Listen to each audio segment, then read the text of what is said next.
Hi, everyone, and welcome to episode 64 of the ITSM Crowd. My name's Claire Agutter. I'm apologising now because I've got a bit of a cold, but hopefully I'm still understandable. This week, our topic is about the technical skills that service managers need and how technology agnostic service management can afford to be.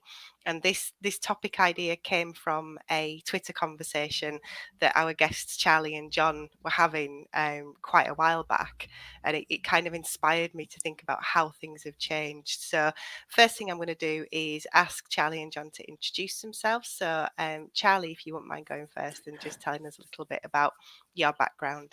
Thanks, Claire, and thanks for having me today. Charlie Betz, Principal Analyst with Forrester Research, and I currently cover enterprise service management, which is what the ITSM space has morphed into at Forrester, as well as being the global DevOps lead for infrastructure and operations professionals. And I also have various professional activities in the community, notably being involved with the Open Group and the Digital Practitioner Body of Knowledge. Thank you very much. And Jon?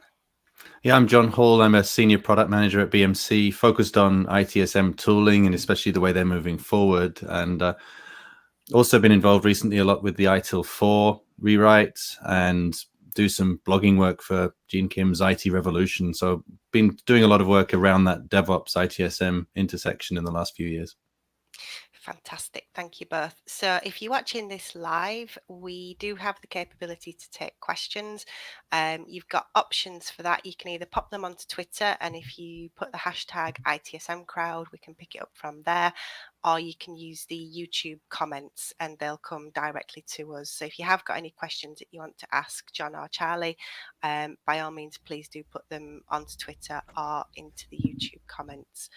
So the background for this conversation, and I think kind of where the changes come, is that there was a conversation that Jon and Charlie were having on Twitter about how many service management people do we see at the technical events? And I guess kind of related to that would be, do service management people need to be at the more technical events and the more technical conferences? So I think maybe first of all, if I just could ask you both to give us a little bit of background about where that conversation came from. Yeah, do you want me to start there? Yeah, if you could start, Jon. Yeah, it's a bit of a maybe a bugbear of mine. I mean, I've been around the ITSM community a long time now in various roles, and something I've always thought there's a little bit of an undercurrent of is that I will meet people in the ITSM world who'll report that they're a little bit divorced from the real technical front end at their companies, the things that are going on. But at the same time, when you kind of have conversations about a lot of the major trends in service delivery, at least at the technology side, that there's not always a great understanding of where DevOps has gone. There's a lot of misconceptions about DevOps, I think. A lot of people focus just on change management, and it's much, much more than that. Yeah. And so the question I pose on Twitter would be, if somebody came to the service organization at a company and said something like, the next service we deploy is going to be built on a serverless platform using that serverless provider's scaling infrastructure. How are we going to, how do you want us, how can you help us to manage that?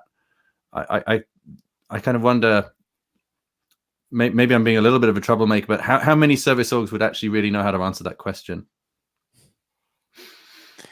Depends on if there still is a service org per se, or how you even would conceive of such an organization. I mean, the concept of, for example, a service management office is did not get wide uptake here in the U.S., and so I think that there's just a lot of variation. We may find ourselves. I was hoping you were going to be the one advocating that people could be more agnostic. I think it's fairly problematic. When people think that they can take a very tech agnostic point of view. And but I've been thinking a little bit more about this. I mean, if you look at both the service managers and the project managers, there was a trend both in the ITIL and in the PMBOK world to say these are technology and implementation independent methods. And a well-trained project manager, and I'm saying well-trained with a bit of irony here, parachute them in anywhere. Retail, banking, insurance, manufacturing, they're going to manage to the iron triangle, right? And I don't care what industry I'm in. And the day and age of that, being able to say that is over. It's ending. So I think you have to make a choice. Now, it's not that you have to everybody rush out and learn Kubernetes. I also don't think that that's necessarily valid. But I think that you need to either make a choice of upping your technical game or making a fundamental commitment to a vertical and understanding the true business outcomes. Because there is a growing and accelerating, a snowballing conversation around product. And you're both seeing this on, on Twitter, and we bat this around. I just was batting it around with Mark Smalley the other day, that you have to some extent accept the fact that being completely agnostic, you have to either, I'm sorry, I'm repeating myself now, you've got to either make the choice, learn a business, or get deep with technology. I'll throw that out. Yeah, and I think John, you mentioned change management as one of the sort of really common friction points between service management and DevOps environments. And I have to say, some of the examples of that I've seen have been about a lack of understanding of the technology and this, where you have an overly bureaucratic approach to change, there's either a lack of understanding or a lack of trust about things like the DevOps tool chains, the CI/CD pipelines, and the amount of de-risking that you can actually build into those. And I wonder if that's maybe why we get this change management is the devil kind of thing from some areas of the DevOps world. I think stepping back from that risk is important too. So what you really find now in the enterprise, I mean, firstly, technology it's not a backroom function anymore. No one can model it as a backroom function. The classic example of the big pizza company that's gone from a phone, that 10 years ago was 90% phone based, and so the IT started with somebody, the technology started with somebody in the shop keying something into the terminal, and your IT was from there inwards. Now they're 80% digital, so the technology is absolutely end to end, and in these companies there's a complex mix typically for any given customer oriented service of old stuff and new stuff. You change your airline seat, you hit 50 different systems, and some of them are brand new and highly resilient and built on brand new infrastructure. Other things are old and clunky. And I think actually where the lack of up-to-date knowledge often sits, and it's a big risk, is what is the new? What are these companies doing that's different? And especially what makes those teams successful. So we talking about the four key. A lot of people model success as being driven by four key metrics in these new stacks. It's the time, the lead time to get things done, the frequency you can deploy things, the mean time to restore them, and how often you successfully implement those changes. All of those things amount to the rapidity that we can deliver things, and importantly how we can avoid the cost of delay. So that is how these organizations are now defining their success. It's not how well we outsource to supplier X. It's not how much money we spend on, how much money we manage to save on these stacks. They want to do things quickly and successfully. And I genuinely believe that service management has a really valuable role there. I mean, the State of DevOps report in 2018 put together this brilliant table which showed that in a typical organization, they were still spending, developers are still spending 10% of their time on average dealing with customer issues, and importantly, 20% dealing with unplanned work and rework.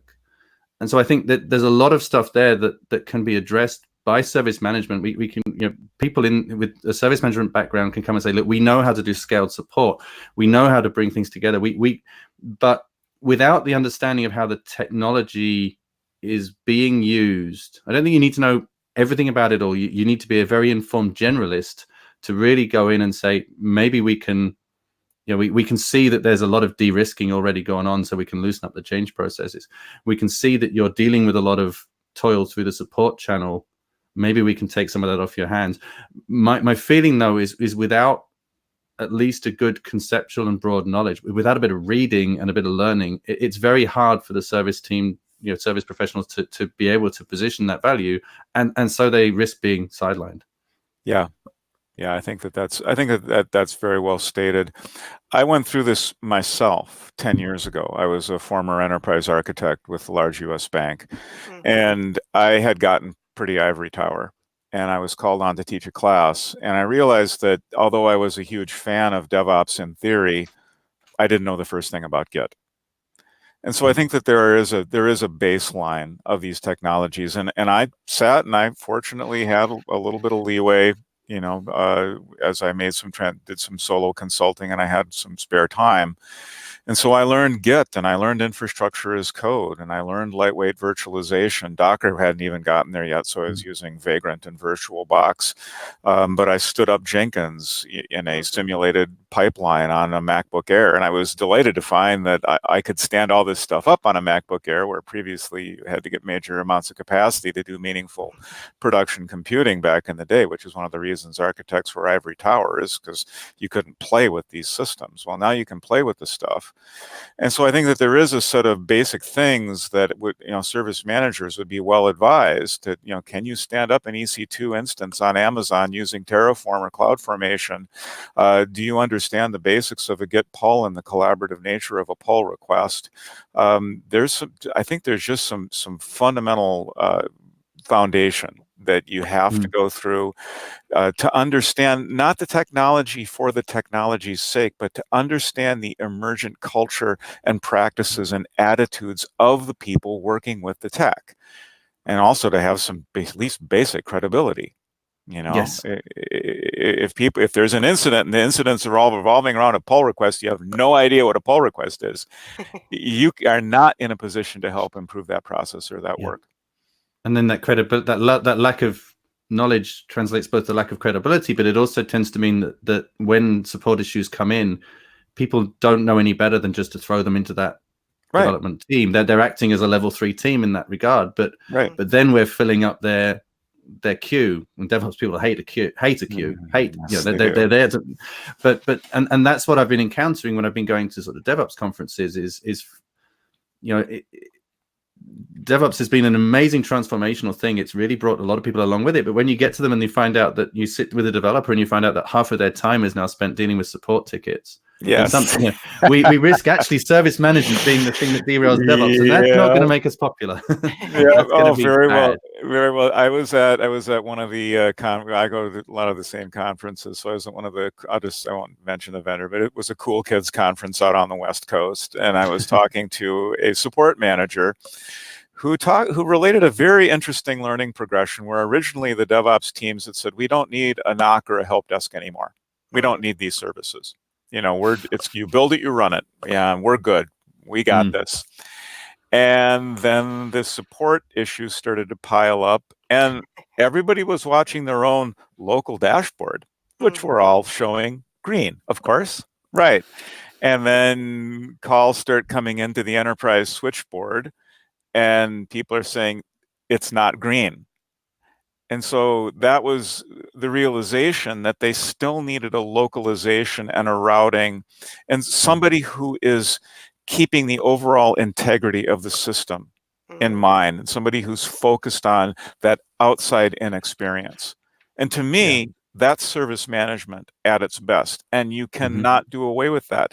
As Forrester, we do not recommend that people get rid of their help desk or get rid of their NOC.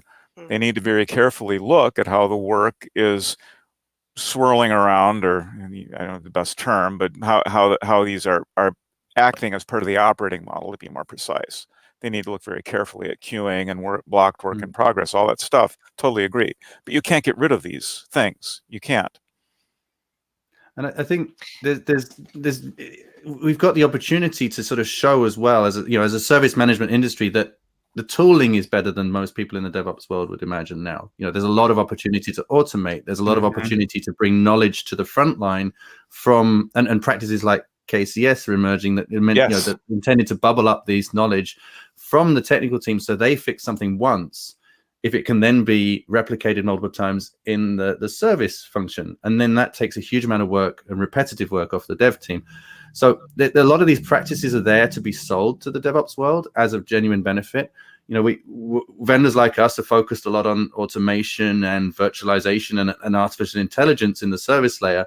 But unless the service manager knows where to go and can understand the landscape of a service, and as Charlie says, the culture that's going on there, that is really critical. I think understanding the culture helps us to go and talk on a level with the DevOps community and make these offerings and say, look, we can genuinely improve these things. But without I would say you can be a good, solid generalist. You don't have to necessarily know how to use all these technologies, but knowing how they plug together and who does what is extremely valuable.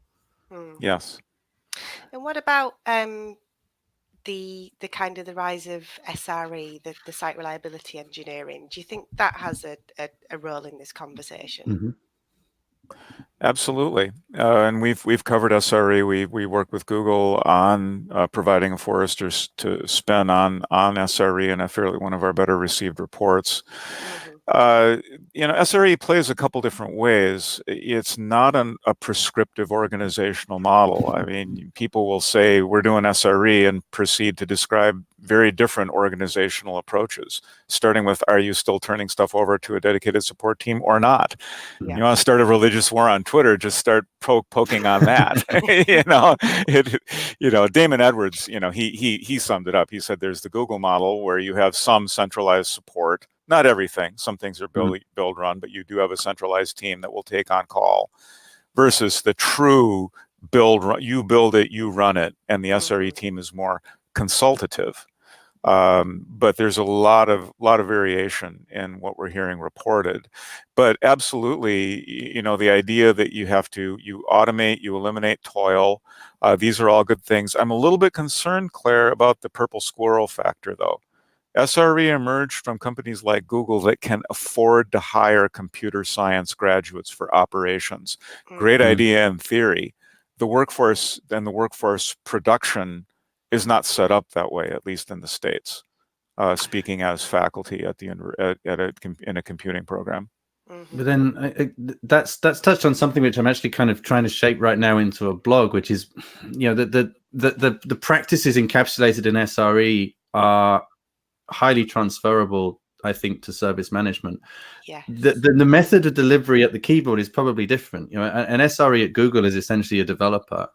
But let's think what they're doing. They're focusing on minimizing the amount of rework and non-valuable repetitive tasks, devoid of enduring value, highly manual. But they're doing it generally in code, and I think so we get this site reliability engineering name, or even service reliability engineering, which doesn't really translate to the service management culture, and so it's seen as something other. And yet, imagine if you could take a smart service management, let's say a help desk analyst, somebody with a little bit of experience, knows the landscape well, and knows their tooling, take them off calls for a day a week and say, what we want you to do is spend that time reducing manual effort, reducing rework, finding things to automate, with the organization as a viewpoint, not just a service desk. I don't think SRE is the right name for it, and this is what I was trying to sort of bat around in my mind. But the principles are absolutely the same. So again, having that, there's two reasons to really understand, as a service management professional, understand what SRE is. The first is to understand what your development teams are talking about when they talk about their SREs. Critical.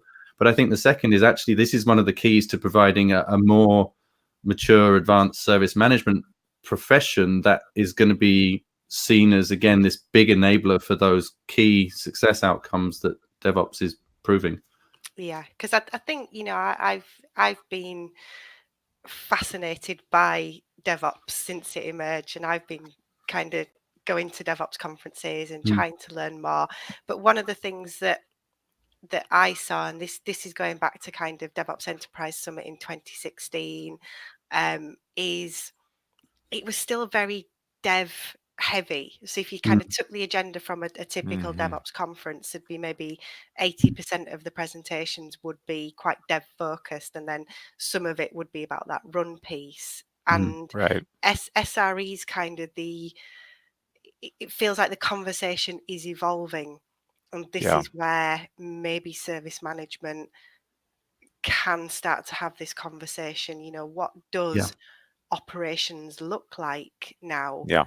And I think DevOps is there to unite Dev and Ops, but we're also in this transition period where we're moving to product teams, and what does that look like? How does that affect our structure? So it does feel like it's still a very rapidly shifting landscape. But I remember presenting at a DevOps event in Leeds and kind of talking to them about change management and help desk. There's a lot of companies in the room had no concept of help desk, incident management, but they were just coming to the point when actually they were starting to get swamped by the support tickets that were coming in, and it's kind of coming at service management almost from the other end. So I guess I'm kind of conscious of how time is moving on. For today's service managers, what do they need to do? Kind of what do they need to do to upskill themselves? Charlie, that was really interesting. Sort of sharing the technical things that you were looking at, and I remember you showing me your publication that you'd actually produced as code, a book as code, which I remember being absolutely fascinated by. I loved that. But what would you recommend that people do in order to be the service managers that we need today? Well, I think that absolutely understanding the basics of cloud native delivery.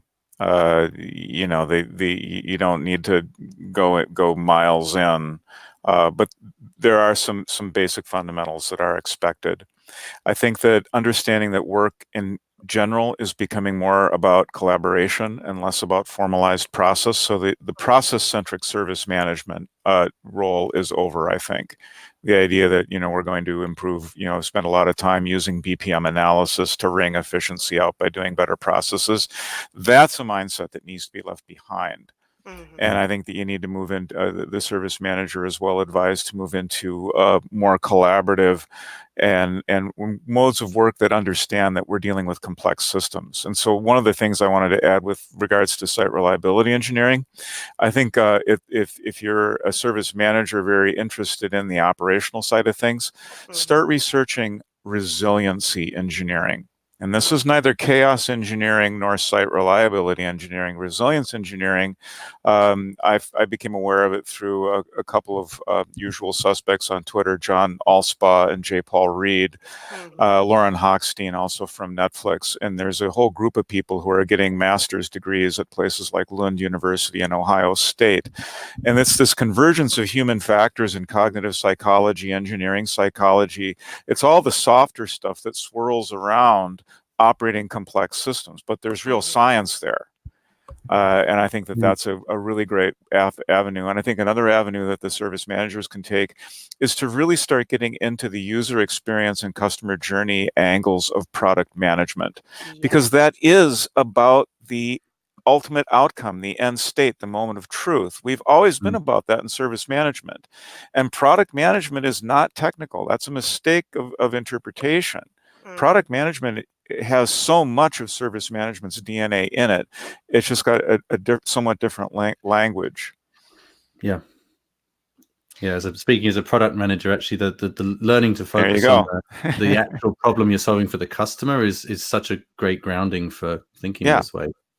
Yeah, absolutely. And that was a question that I wanted to ask you specifically, John. Just thinking what Charlie was saying about the process-led service management is dead, because that whole service management is technology agnostic. I think came from the days when the tools were not particularly good. So each organization was told, you've got to design your process and then make the tool fit the process. And you ended up with customization, you ended up with supportability problems. I mean, is part of it now that actually the tools are really, really good? In fact, the tools are probably better than you need right now. So you need to spend less time on the workflows, and you can actually concentrate on the more interesting stuff.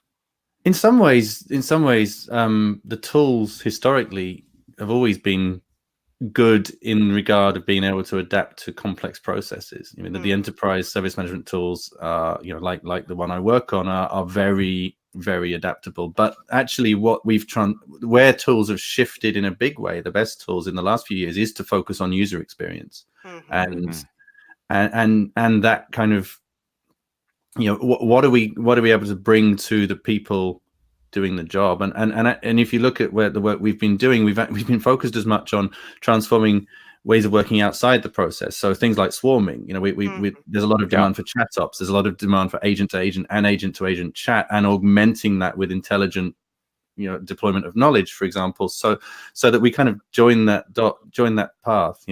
If we can work better with the delivery teams to create good knowledge so they fix things once, then you can bring it to the agent, and that's where the best innovation in tooling has been lately.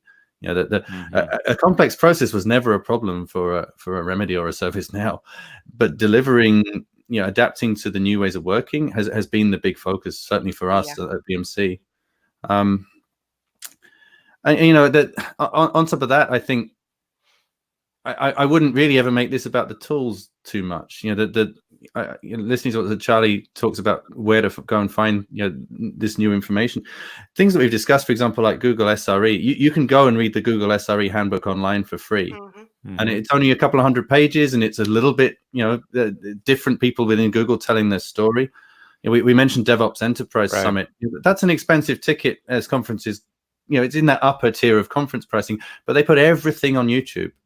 So every talk is on YouTube. There's an amazing resource. You don't have to spend four-figure sum of dollars to get to the conference. I would even suggest, DevOps Enterprise, a lot of the DNA in that is Gene Kim. He's very involved in running that. But his two books, the Phoenix Project, the Unicorn Project, which is the new one this year, I think are almost must reads, just to kind of get, they storyize it. It's a novelization of a lot of the transformation that people have been going through. I mean, if I was a service desk manager today, I'd try and find some budget, even just to send my people to a DevOps Days Summit conference. Simple practitioner-led conferences. They're a few $100s, and a lot of the talks technically will be, I'd argue, too in depth to get direct value from. But I've been going to these conferences for years, not always understanding everything I'm looking at on screen, but just getting immersed in that culture has been incredibly valuable to me as somebody in the service management sphere. So there's so much out there.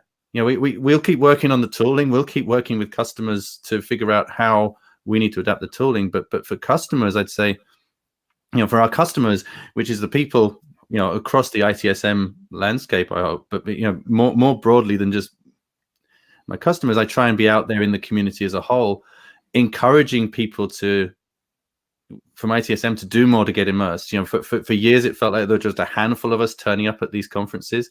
Now, at least at DevOps Enterprise, there's usually some really good talks about how organizations have used their ITSM function to help DevOps. But it's all out there, folks. I mean, that's what I'd say. Go. It's there to learn, and that baseline alone, to me, is a fundamental foundation here.